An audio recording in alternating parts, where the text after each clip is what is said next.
I'm Jarrett Fuller. Welcome to Scratching the Surface. I'm joined today by the architect, engineer, and scholar Lydia Kallipoliti. Lydia is an assistant professor of architecture at Cooper Union in New York City and is the author of the book The Architecture of Closed Worlds. She's also currently the co-curator of the 2022 Tallinn Architecture Biennale. I've been following Lydia's work for a few years now with great interest. I am fascinated with how she uses speculative projects, alternative pedagogies, and non-traditional architecture to examine the field and the built world. But I've also been interested in how she thinks about publishing this research. She's curated shows, published books, led studio classes and workshops, and given talks. And so I was curious to hear how she thinks about scholarship and then how she thinks about getting that scholarship out into the world. So in this episode, we talk about that. We begin with her early education in architecture and engineering and how, despite this building-centric education, she moved away from being an architect who builds buildings. We talk about her idea of immersive scholarship and how she thinks about building audiences around that research. It's really nice to hear how she thinks about bringing her projects, her research, and her teaching together, looking for overlaps and points of connection. If you like this show, I hope you consider supporting it on Patreon. We offer 3 monthly tiers, $3 for students, $5 for patrons, and $10 for superfans that give you access to all sorts of bonus content like our monthly newsletter, early episodes, full transcripts, and exclusive bonus interviews, all while helping to financially support this show. So if you like Scratching the Surface, if you would like more of it in the world, I hope you consider joining us on Patreon. You can visit patreon.com/surfacepodcast for all the details and to help support the show. Thanks for listening, and here is my conversation with Lydia Kallipoliti.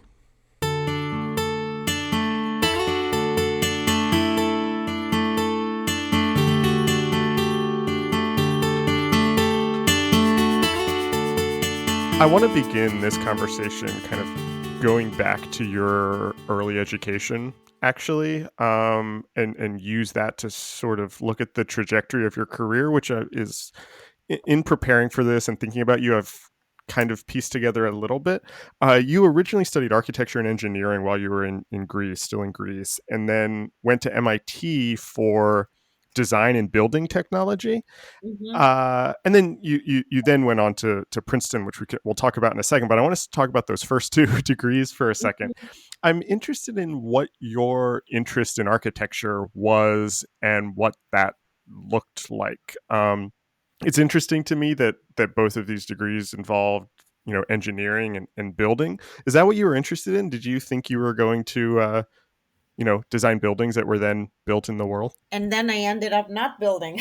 Well, that's my question. That's what I want to know about, how that happened. How did that happen? Well, I kind of fortuitously ended up in architecture. It's not that I was building Lego since I was 3 and knew exactly what I was, and I had a perfect plan of everything. I was actually much more interested in basketball when I was younger than it was my favorite thing to do in the world. I was interested in reading quite a bit before I ended up in architecture. I read a lot of American literature. I was in a school that was in Greece, that was an American college. So before that, my mom was an architect and she suggested it, but I was never really, intending to do it as a career. And it just so happened that when I entered the school, I was fascinated with all the different possibilities of, I saw architecture as basketball, like moving bodies in space. But it was a very technical education in Greece. We had the architecture degree was also an engineering degree. So a large part of the education was doing a lot of courses on concrete and metallic structures and calculating structures and understanding the materiality and the way to realize a kind of vision. So that aspect, that context of my early education in Greece, in Thessaloniki, which is where I come from originally, was quite at the side of engineering related to math, a lot of math. Hmm. And I loved math. I was very interested in solving problems, and it was a kind of good framework. Which later on in my early teaching years, all of these skills were very rare in American academia. Mm.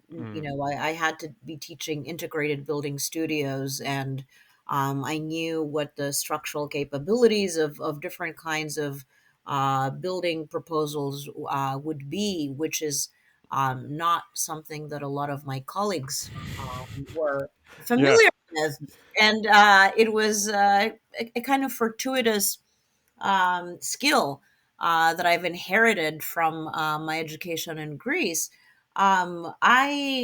Because of that, I was interested in becoming part of building technology programs and learning more about new materials and methods, and I still have this interest from a theoretical perspective, but MIT seemed like the best place to go for getting that kind of education, and I ended up in the building technology program at MIT. And a lot of the professors in the building technology program were engineers. Mm. Some were mechanical engineers, others were structural engineers. One professor that I had, I remember, was an expert on submarines and indoor air quality in submarines. And one of the things and my colleagues were also engineers in the building technology lab.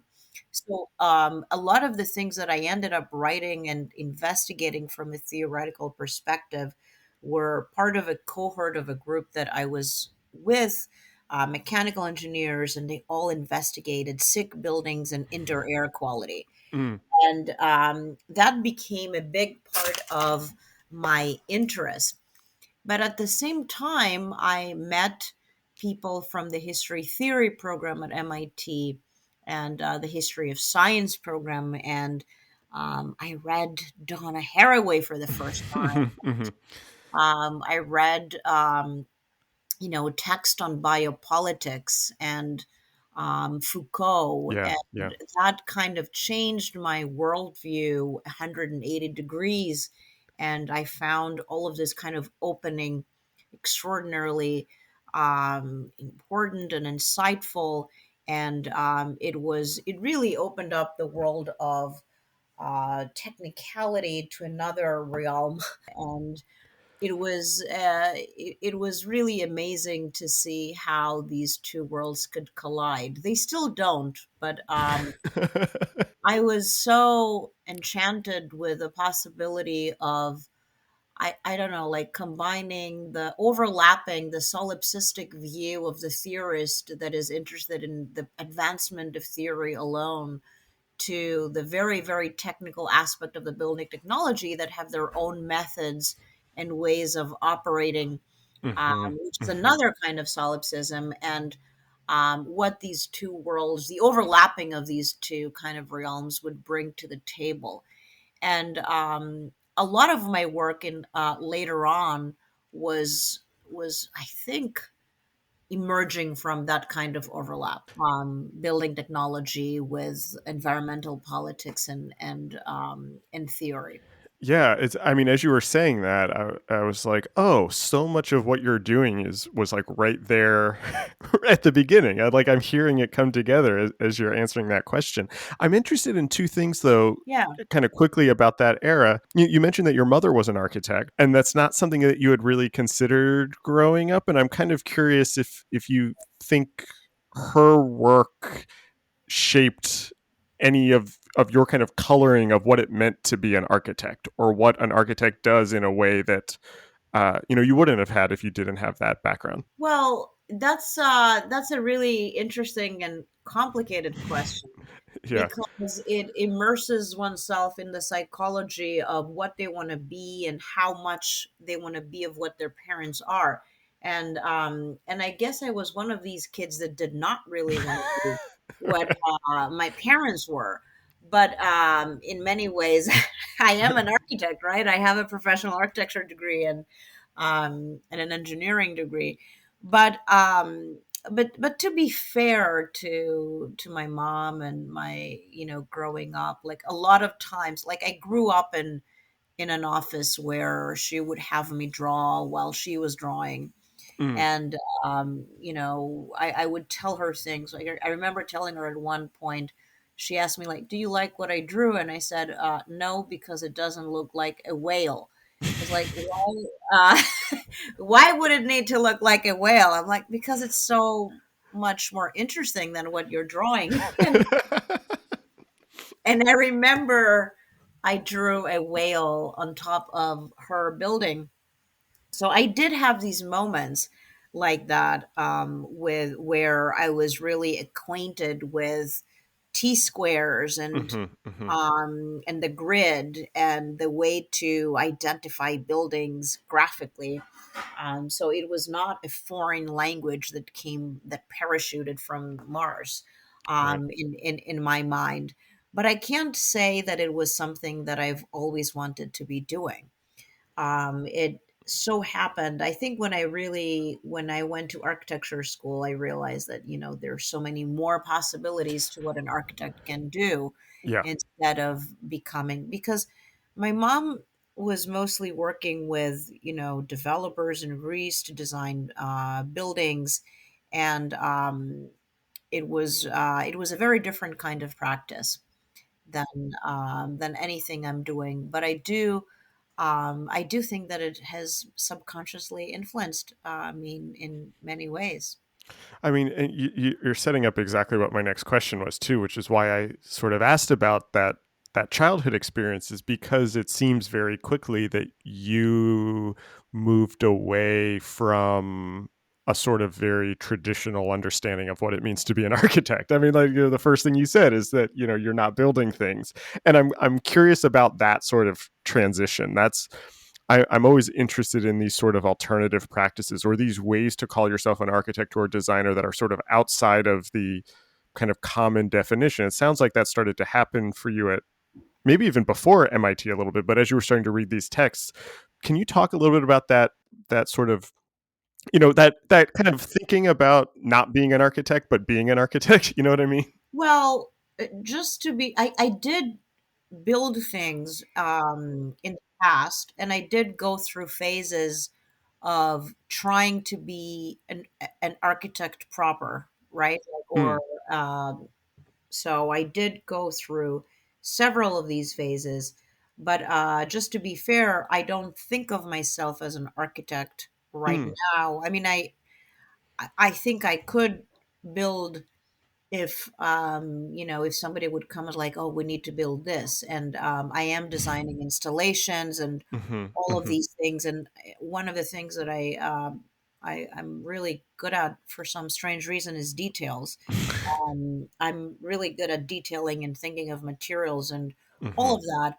But at this point, I'm not the traditional architect that I don't know about code, and I'm not a Yeah, yeah. practicing architect, right? So it's more of a combined research practice where I do my work manifests in installations, publications, Hmm.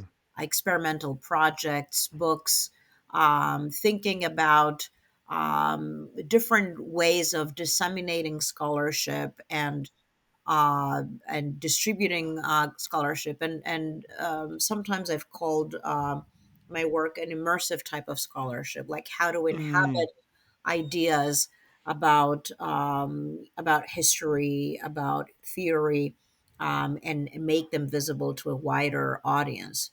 I haven't come up with a perfect title on it, but I have to, just to make a little parenthesis on, I did go through a phase during my PhD where I worked as an architect with my partner at that time, where we did renovations in New York, and we built them, and we did construction drawings, and mm, full sets of documents, and went to the city and got permits. And we kind of did that. And even before that, I was working for architects, and I was project architects for different kinds of projects in Greece before I went to MIT. So I do have in my background proper architectural training. But in New York, what happened was The clients that we used to have were wealthy clients Mm. that had a very specific way of operating in the world that was right at the crux of the financial crisis of Yeah. 2008. Yeah. And there was lots of capital, and I started to slowly develop a resistance to how money was spent or how to educate people on what is, I wouldn't say the word right is proper or appropriate, but they were just making us ship wood from other countries because they liked that wood. The wood arrived and then they didn't like it and they dumped it in the alley. And Yeah. all of this embodied energy and all of this waste, and the way that people that were privileged were dealing with waste, and you facilitating that as an architect, it just seemed so unethical to me. Yeah. It was Yeah. profitable. It was profitable, and I sometimes like, "Well, why the hell did I stop doing it?" And like, I could make so much money, but it was just not what I wanted to do in my life. I wanted to serve others in some ways, or to either curate pieces of knowledge through exhibitions, or make statements, or kind of work that would somehow create discourse and Hmm. become useful for others. And in no way did my renovations were useful to anyone other than themselves or to the cause of um, let's say, them wanting to be an architectural digest.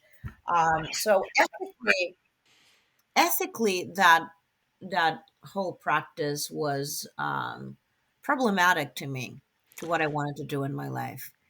Yeah, Lydia, you're so great to talk to for a couple of reasons. One, you set up everything that I wanted to talk to you about in that answer. All of my questions are now set up there. Um, but we're also very similar, and I don't mean to kind of like project my story onto you, but I very much relate to that story that you were just telling. And I worked as a graphic designer in Silicon Valley, uh, and it felt the same way. That it was, how I was facilitating these, very large sums of money for these very rich people to design certain things, that were, quote unquote, to make the world a better place. But, being on the inside could see that wasn't doing it. And I felt the same way that you're talking about working with these clients. And that's why I went back to grad school, because I was interested in, disseminating knowledge and curating. All this stuff you're talking about is exactly my experience in graphic design also. So was it after that you then went to Princeton? No, I was in Princeton at the time, Okay. Okay. and it was just the moment that I have finished my general examinations and my coursework. And usually, like the way the PhD works is that the students, like, they move out of Princeton after that, and they write their Right. PhD. Or in Yeah. touch with their advisor, and it was just a kind of connection with my partner at that time and his desires, and that kind of led me to that course in Mm, practice. And mm. it was interesting to me to also practice because I had the engineering knowledge. Like I did know all of these materials from MIT, and I was like, oh, that could be interesting. Um, but it was a journey, right? Like I quickly Hmm. realized that practice was not very creative, Yeah. but it was like 90% logistics and 10% creativity. And but it's not even that my model was this kind of lone creator, like per the model of Anne Rind in Right. the Right. Howard Rourke character. I don't know if you know this. Yeah. Yeah. Yeah. Everybody knows the Fountainhead, right? Yeah. But it wasn't that I had a vision and it had to be made. It was not that. It was the processes of labor, logistics, waste, Hmm. embodied energy, which were kind of culturally problematic. And it was a problem for society to dump all of this waste. Hmm. So I mean, I'll tell you an interesting story right now because this is a free flow conversation. Yeah. Go for it. So I met at that point. His name was Al Atara, and he was an older. He passed away right now, because he was an older, incredible person that had a building in Brooklyn, on 33 Flatbush Avenue. Mm, And he could have been a millionaire, but what he did was he had a truck, and he collected all of these materials from the street, right? Like chairs, mhm, mhm, curb alert. So he would go all over the city and collect all of these items. And because there were all of this waste of, old sinks and kitchen that were almost like landmark elements, like they could be antiques. Somebody recommended Al, and he came and picked all of that stuff up. And okay. I developed a friendship with him. We would take that stuff there. My MIT thesis ended up being about material recycling. It was called Regenesis of Diverse Matter, dross. So Mm, I was really interested in recycling and how we can re-envision processes of recycling. And he had this experimental community that he was building at MET. That's what it was called, Metropolitan Exchange. That was the name of the mm, space on 33 Flatbush. And he brought all of these different kinds of designers to have a desk and work on their practices and their models. So mm, I found this community of people, and a lot of other architects in New York that I know and I'm friends with still, come from that space, from that experimental space that Al Attara founded. Um, and I he was my, let's say, support platform. Like the things that would be wasted from Park Avenue, he would come and pick them up. mm, We would take them to Met, and other people would work on them. So my soothing was that it would create a kind of life cycle of materials in the city, that these rich people would throw them away in Park Avenue, but he would pick them up, and with me and these other people, and they would become part of this community of young designers that were trying to work on offset goals, not directed, not related right. to that moment. But then, that community had its own dynamic and energy, and I became part of them, and I started teaching in New York, and I just didn't want to do these renovations anymore. Yeah, I know that feeling very well. It's such an interesting story too for two reasons. Um, I think that also I'm hearing the sort of seeds of so much of your research since then being planted there, or origins there, or kind of germinating there. But I want to talk to you about teaching for a second, because you've been teaching for almost alongside of your practice, for most of your career. And uh, I'm sorry that I keep kind of banging on this idea of like the architect who's not building, but like I said, I'm fascinated. I love that idea. Um, maybe because I sort of feel like a designer who's not designing anymore. But I'm curious about your students. Are they, and I don't mean for you to generalize here, but Mhm. where are their interests? Are they interested in building and designing structures that will live in the world? And then with your research, whether that is closed worlds, which we can talk about in a bit, or you've done like research on life on Mars and things like this, that is a little bit outside of that. How do you kind of teach students about these alternative practices, that the idea of being an architect is much wider than we sometimes give it credit to be? um i'm uh I'm very lucky because I'm part of a school that has incredible students. Mm, And I also have incredible colleagues at the Cooper Union. And I can't say that it's a school that's geared toward professionalization. mm, So a lot of my colleagues and the students are interested in this kind of experimental work. okay. Um, and they're not interested necessarily in scholarship, which is another facet of my activities on, writing a scholarly book. but they Hmm. are interested in the way to disseminate that scholarship. So let's say I'm doing a kind of I'm always focusing on themes and topics. So the project that I did for Mars, which was for a museum, it was a research project, it was a design project, but I also wrote a bunch of papers related to that. And it always, every project becomes its own world that generates different kinds of outputs. Hmm.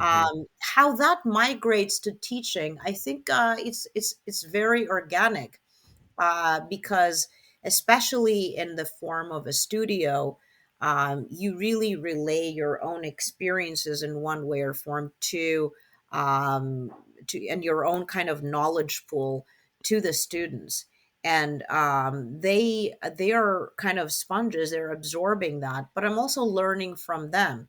And I can't say that I've encountered, at least at Cooper, students are like, oh, I want to go work for SOM and I want to know this detail, Yeah. and I need to learn that. I think that students are very curious and they want to know as much as they possibly can on different fields. So I think teaching is a very prime, it just, it I learned from it. Yeah. There hasn't been one day that I get home from teaching and I feel that I've been drained Yeah. Yeah. emotionally. Whereas when I get out of, bureaucratic meetings for curating this and that, and like I just feel drained emotionally. But it's a very rewarding work because it's a dialogue, and my teaching is not prescriptive. I see it as a kind of collaboration, a Hmm. deep collaboration. I'm interested very genuinely in what the students think and what they want, and try to have a kind of active, like almost platonic dialogue with each and every one of them. So it kind of, teaching and doing that kind of experimental work is much more organically intertwined than you would think. It's not that I have to transfer or create a special kind of framework or context Hmm. to make them interested in these kinds of activities. They want to be part of it. They want to be part of, the biennale that I'm curating, Right. um, or this or that. They're interested. Like I have a student doing her thesis on mushrooms. Like she's Mm. obsessed with mushrooms since for a year, and she's like bringing like different kits and growing mushrooms and photographing them. And these are the kinds of students I work with. And just to see somebody that's so committed to a project and engaged and interested in observing and learning, Yeah. curiosity is the deepest form of intelligence, I think. I'm interested in that sort of the influence of each sides of these. So like the research and the scholarship and then being in the classroom when they talk to each other. And so are you working on projects typically that you then sort of turn into studio classes, or do things sort of bubble up in the studio that become bigger projects? How do you kind of how do you kind of think about that, and how do you start to kind of organize these different projects that you're working on around these themes? Definitely that happens, the kind of clustering, Hmm. but not in a master plan. Right. So it's not that, let's say I would, I'll just give you an example. It's not that I would say, okay, I have a biennale and this section needs to be produced by students, go students work. No, that's Mm. not what happens. Hmm. It is more because I also see a kind of ethical commitment to teaching where you really have to allow them the space to develop their interests and to teach them teachable content, not to use them as tools to produce an installation. So Hmm. I've never done that. But what I have done is, for example, Closed Worlds was a seminar, Right. that in different formats, in different universities, which allowed me the luxury to read every week, different kinds of texts for the students to read, and like we had discussions on them. So it almost creates like an underlayer for which research could be built upon, but it's never the actual product Right. of the research. It's always, I always see teaching related to research. They're completely inseparable and intertwining. And I think that it's really healthy, if I'm interested in a subject, to create a seminar and to read more about it and have the students read more about it and have all of these discussions. That helps me tremendously to hear what they think. And Mhm. it also interests them, because if I'm researching on it, I know a lot about it and I can teach them um, about that subject. But it is never with the scope of the product. You see what I mean? So Yeah. like for the Tallinn Biennial, I've also done a course which was a seminar. I'm not really using any of the seminar products in the biennial, but it helped me to and the students, like, to ask important questions about the Yep. topic and to understand fundamental parameters of how curatorially I would organize work. That makes perfect sense. That's exactly kind of what I was interested in. It's almost like you're using the classes, you're using the seminar almost as like a beta test, a way to kind of test out these ideas, see what happens, as opposed to using them, as generating a product or something. That's really interesting. I like that you brought up the Closed Worlds project. I think this is a good way to kind of talk about that because even just in this conversation, it's interesting how many sort of closed world metaphors you're using in describing your own work, It's and it adapted. yeah, and it kind of encompasses everything. And it's where I first came across your work was the architecture of closed worlds when it was an exhibition. Um, and so I have two questions kind of to start specifically about that project and that series of projects. For people who maybe are not familiar with it, can you kind of describe the architecture of closed worlds and what a closed world is? It really was. I mean, I'm gonna first read, and this is the only time I'll do that. I promise. I don't like Okay. reading out loud, but I think that it does explain some things, right? Because um, one of the criticisms that I've received was that it's too expansive.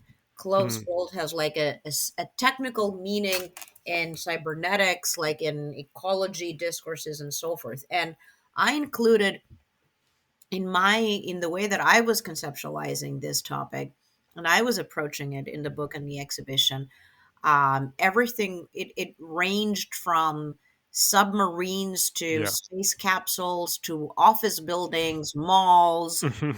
apparatuses, countercultural domestic environments. And I started, when I was describing that, I was like, okay, so what do all of these things have in common? Each was conceived as a closed system, a self sustaining physical environment demarcated from its surroundings by a boundary that does not allow for the transfer of matter or energy. So the idea was to understand the production of environments as separated from the exterior world, the effluence of the seasons of, and the kind of conception of architecture as the production of a piece of nature on its own. Mm, And in that ambition, which is an ambition that is entirely intertwined with the history of utopia, um, you have many different ways in which all of these systems have manifest spatially, but you also have many kind of technical ideas like self-sufficiency, autonomy, energy autonomy, material recycling. So how to sustain an environment without being connected with a grid of supplies, like mm, off-grid systems. But I think that one of the things that I was trying to show is the extreme separation of inside, outside, and the understanding of architectural production through the kind of production of the reproduction of pieces of nature. Mm, And that to rewrite basically the history of architecture, design, and engineering in the 20th century, because in many ways and forms, if you look at the last maybe 30 or 40 years to the way that buildings are canonically detailed and produced, right? A lot of them don't have operable windows. They hmm have very little exchange. They're sealed. They create their own kind of atmospheric content inside sealed borders. And the issue of climatic control is incredibly important and generates its own kind of interior landscape, both culturally and technically. And it was a project to address that, right? The ambition was fairly big, right? How can one rewrite the history of 20th century architecture, design, and engineering, if you look at it not from a kind of formal perspective, but through the production of closure, of enclosure, and through the understanding that architecture or built environment is a reconstruction of the world in time and in space, that has its kind of total reconstructed environment, its own materials, and it, as I said, produces nature on its own.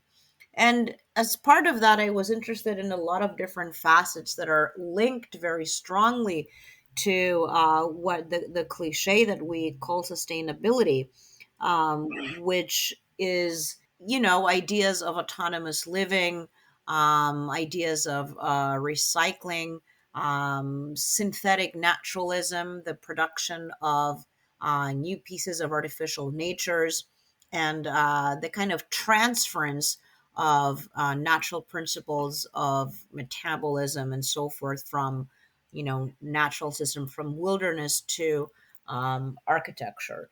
So I can see that the premise is fairly expanded. But I think the selection of projects, like I did one of the limitations was that all the projects needed to be real. So they needed to be built, not just concepts. And I had building reports for all of the archive that I constructed. So to see how they worked, how they didn't work, and to get a sense of what were the issues in terms of the life cycle of these environments that were addressed and created. So and also the closure was really important. The idea of closure, of perimeter, something that is either looping within itself and its own ecosystems, or that is energetically self-sufficient, or is somehow kind of restrained from the, detached from the exterior world and operates as a kind of self-identified unit. I think it's really easy to see that project and then the case studies as experimental, alternative, all of this stuff. But if you look at it, it's like you said, it is really speaking to, the history of architectural practice in building, and that all of these are real. And it goes back to the very beginning of this conversation of sort of you wanting to connect sort of, building and materials with the theory. I think is all sort of, embedded in that project. Um, I'm curious to go back to something you said earlier about your interest in disseminating knowledge and sort of different ways of publishing. And again, I think Architecture of Closed Worlds is a good case study here in that it was a seminar, it was an exhibition, it was a book. Can you talk about how you think about distribution of your research and how you think about how these things go out into the world and kind of what you want to do with each sort of medium or format? Yeah. That's extremely important because I'm I think that diversity in the ways that one may distribute content is extraordinarily important. And one of the things that I'm entirely against is the kind of really small audience of scholarly work, and it's not. I mean, I do scholarly work. I am a scholar in the sense that I write with, all of the footnotes. I do archival research. I love it. Hmm. I love it. But what I don't love is, five people reading it Yeah, yeah, and yeah. and having that impact in the world, because one of the things that I'm trying to do when I'm writing, and I love the way that scholarship is produced, is how to kind of relate these kind of questions that you find in an archive of this rare document to contemporary questions that all of us have today, that a younger generation has, or the people that don't necessarily know how to write in proper footnotes and citations and Hmm. captions and so forth. So doing all of these alternative platforms of disseminating material requires not just another medium. It's not like that. It's not just that you have to do drawings in addition to writing, but it's also you have to use a different kind of language, right? Yeah, And this is something that I'm very um, familiar with in writing text for the Biennale that I'm curating right now, where I'm having this conversation with the kind of press people, where they would say, "Oh, this is too dense and complicated for the audience," and I'm like, "Okay, I'll have to make it more clear." But what is the line between making it more clear and making yeah, it populistic or dumb? yeah, yeah, Of keeping the level of intelligence and criticality, but still addressing a wider audience. So that's a process of translation, right? How to speak to different kinds of audiences, but it's also they need to see different outputs. So for me, making images, making open source media platforms like websites is very very important. And a lot of people, when they see my visual work, let's say, they read some of the text that goes along with it. So I think it's extraordinarily important to have different kinds of output and to reach different kind of audiences. But again, not all academics are interested in that. This is just something that I'm interested in, and something that I find important, not because I want to have more people look at it, but because if I have a thought that I want to share that is important, then I know that if I use another medium, it will be more accessible to others. yeah.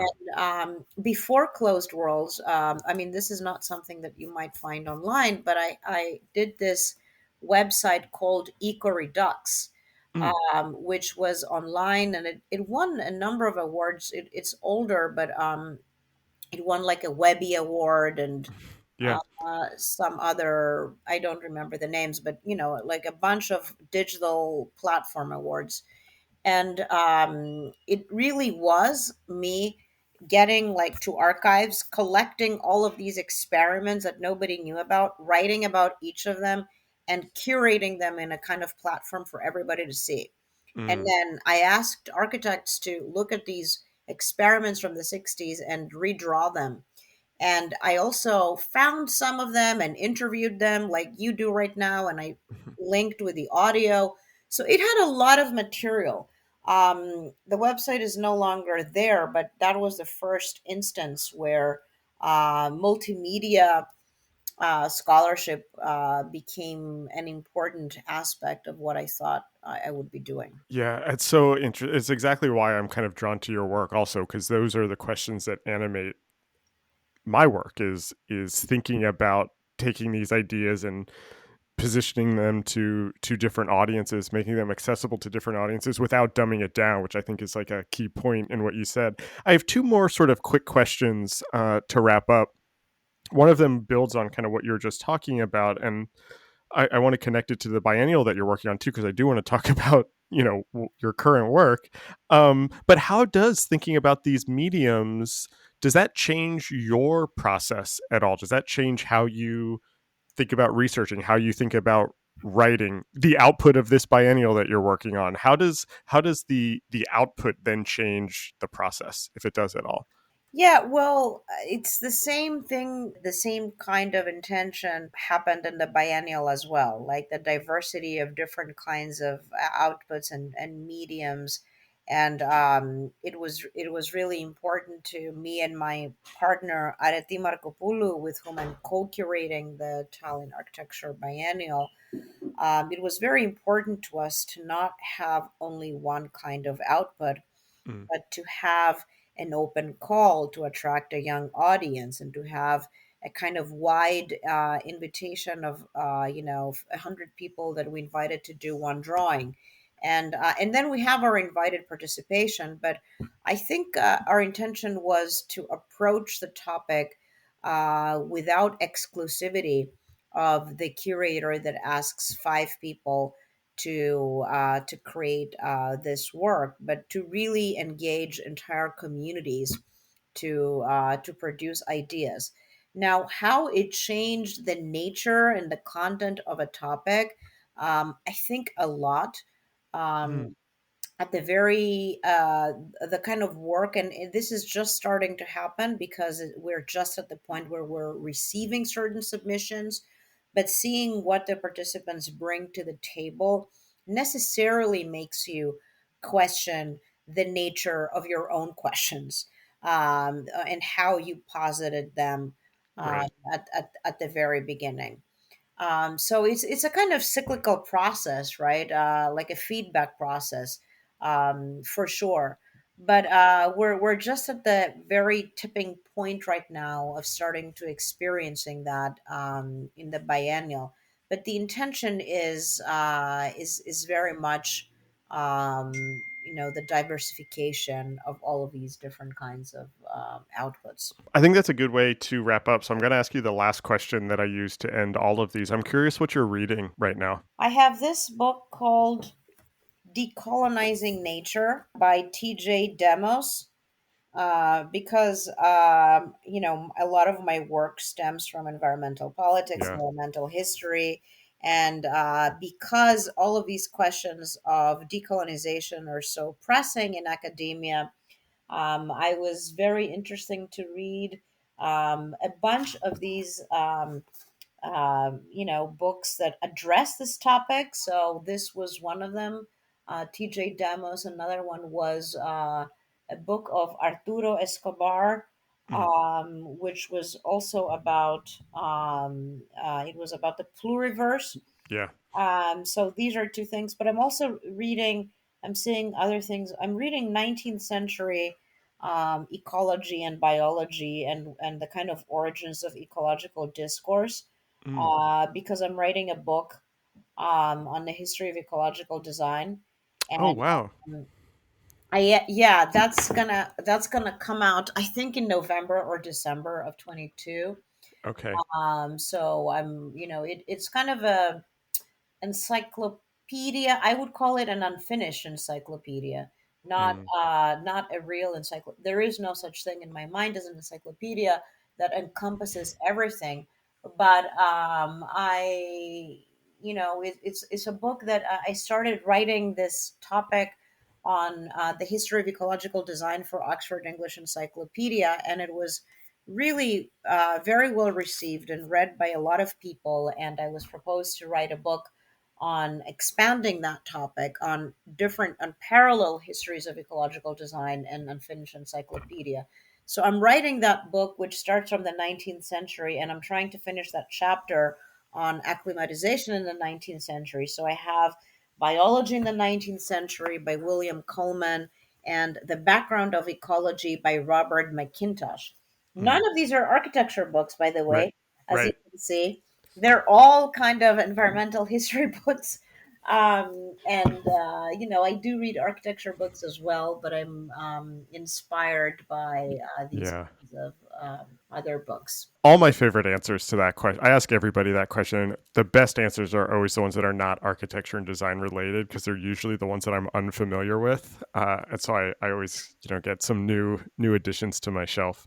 I thought this was such a great conversation. Thanks for being on the podcast. Thank you so much for being so kind. And it was really an enjoyable conversation. It didn't feel like work. I feel like Good. less arrows are pointed on my head right now. This episode was recorded on February 11th, 2022. Our theme music is by Andy Borgasani. We're on Twitter and Instagram at Surface Podcast. You can support the show on Patreon and find previous episodes wherever you get your podcasts and at scratchingthesurface.fm. Thanks for listening.